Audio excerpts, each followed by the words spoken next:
বঙ্গবন্ধু হলের সামনে সেখানে তারা রাতে সন্ধ্যার সময় যখন লাইট নিভিয়ে 40 জন শিক্ষার্থীর উপরে 40 থেকে 50 জন শিক্ষার্থীর উপরে হাতুড়ি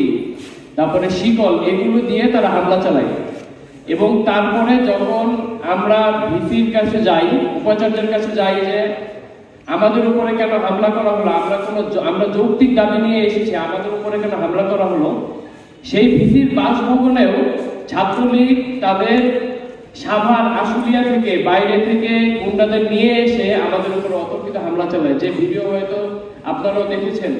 যে আমরা 200 থেকে 250 জনের মতো শিক্ষার্থী একটি অল্প একটা জায়গার ভেতরে একজনের উপরে আরেকজন শুয়ে আছি এবং অন্যদিক থেকে ছাত্রলীগের তারা কাচের বোতল, পাথর, ইট এগুলো দিয়ে আমাদের উপরে হামলা চালাচ্ছে। আমি দেখতে পাচ্ছি যে চোখের সামনে 4-5 জন 6-7 জন